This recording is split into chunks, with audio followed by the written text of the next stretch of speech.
کیا کوئی آپ کو ایشورنس کروائی گی دوسری جانب سے؟ میں سفارتکار کی طرف پھر واپس آتا ہوں، لیکن کیا آپ کو کوئی ایشورنس کروائی گی کہ ہم آگے بڑھنا چاہتے ہیں؟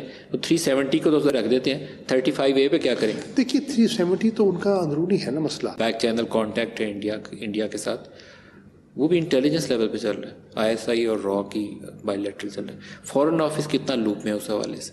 فورن آفس مکمل چیزوں سے آگاہ ہے.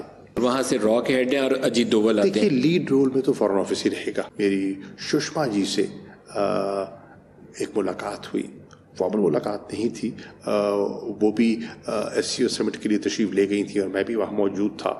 تو ہولڈنگ روم میں ملاقات ہو گئی، تبادلہ خیال ہوا. وہ آج وہ موجود نہیں ہیں جہانی. وہ انہوں نے کہا کہ بھئی ہمیں تو بڑی اچھی توقعات ہیں پاکستان سے، لیکن پاکستان کا مسئلہ یہ ہے ان کی نظر میں کہ اگر سیاسی قیادت آگے بڑھنا بھی چاہے تو آپ کے جو ادارے ہیں وہ آپ کو آگے بڑھنے نہیں دیتے. یہ ان کا ایک تاثر تھا. لیکن میں نے کہا نہیں، ایسی بات نہیں ہے.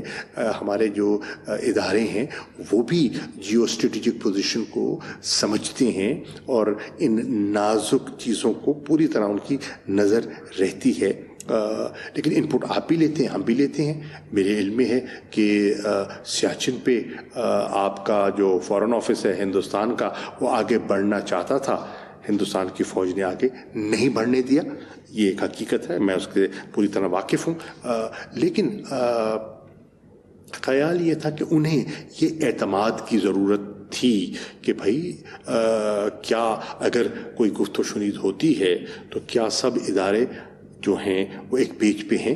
وہ جو ایک تاثر دیا جاتا تھا کہ ایک سول ملٹری ڈسکنیکٹ ہے، تو وہ میں سمجھتا ہوں کہ اس تاثر کو اس کی نفی کرنے کے لیے اس قسم کا جو انٹریکشن ہے وہ کئی دفعہ مفید ثابت ہوتا ہے. ایک دوسرا آپ نے کہا کہ بیک چینل، دیکھیے فارمل بیک چینل نہیں ہے. آپ اس کو کیا کہتے ہیں؟ جنرل فیض ملتے ہیں را چیف سے تو اس کو آپ کیا کہیں گے؟ بیک چینل نہیں ہے؟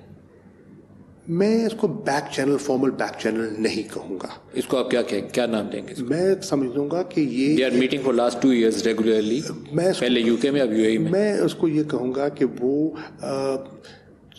ایک دوسرے کو صورتحال کے بارے میں آگاہ گاہے بگاہے کرتے رہتے ہیں. سر آپ سفارتی ٹرمز میں یوز کرتے ہیں نان پیپرز. آپ کی سیز فائر ہوئی تو اس کے نتیجے میں بھی کچھ نان پیپرز ایکسچینج کیے گئے، کانفیڈنس بلڈنگ ہوئی، پھر آپ نے سیز فائر کی. آپ اس کو کیسے ڈسکرائب کرتے ہیں؟ سیز فائر ہوئی تو ہماری سوچ کے عین مطابق تھی. اگر اس میں پیش رفت ہوئی ہے تو پاکستان نے اس کو ویلکم کیا ہے، کشمیریوں نے اس کو ویلکم کیا. تو جو نان پیپرز ایکسچینج ہوئے کیا وہ پولیٹیکل گورنمنٹ نے فائنلائز کیا تھا؟ پولیٹیکل گورنمنٹ کے بغیر تو آگے چیز بڑھتی نہیں ہے نا. اور میں آپ کو بتاؤں کہ اس وقت جو ہماری لیڈرشپ ہے، جو ہماری ملٹری لیڈرشپ ہے، اس کا یہ خاصہ ہے اور اس میں اس کی یہ میچورٹی ہے کہ ہر اہم ایشو پر وہ پولیٹیکل قیادت کو اعتماد میں لیتے ہیں.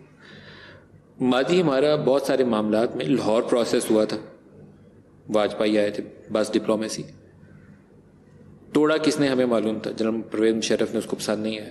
وہی جنرل مشرف آگرہ جاتے ہیں تو کسی اور طریقے سے ایکٹ کرتے ہیں، پھر اسلام آباد ڈکلیریشن بھی ہوتا ہے. ابھی سیم پیج بات کہنا تو آسان ہے، عملی طور پر انڈیا والا ایشو بہت حساسیت والا ہے. مجھے لگتا ہے کہ اس دفعہ شاید دوسری طرف سے زیادہ پش ہے، وہ آگے بڑھنا چاہتے ہیں. وہاں ریئلائزیشن ہے کہ نہیں اب دنیا بدل گئی. آپ تھوڑا پیچھے ہیں، ابھی آپ کو فیصلہ کرنا ہے کہ آگے کیسے بڑھنا ہے. دوسری طرف سے مراد آپ ملٹری اسٹیبلشمنٹ کی بات کر رہا ہوں. پولیٹیکل لیڈرشپ سے زیادہ مجھے لگتا ہے لیڈ رول میں وہ ہیں. نہیں پولیٹیکل لیڈرشپ اور ملٹری لیڈرشپ دونوں کی جو صورتحال ہے اس پر گہری نظر ہے اور ہونی بھی چاہیے. اب اس میں پیش رفت تبھی ہو سکتی ہے جب دونوں ایک پیج پہ ہوں، اور الحمدللہ اس وقت دونوں ایک پیج پہ ہیں. انڈیا کے ساتھ ٹریڈ کا ایشو، ایک دن ہم نے فیصلہ کیا کہ ٹریڈ کھول دیتے ہیں، کاٹن منگوا لیتے ہیں وہاں سے، چینی منگوا لیتے ہیں، پھر کیا نہیں کھولتے. جن لوگوں نے مجھے معلوم ہوا کہ پتہ چلا کہ اس پروسیس کے اوپر کہا کہ نہیں ہمیں گو سلو کرنا چاہیے، اس میں شاہ محمود فارن منسٹر بھی شامل ہیں.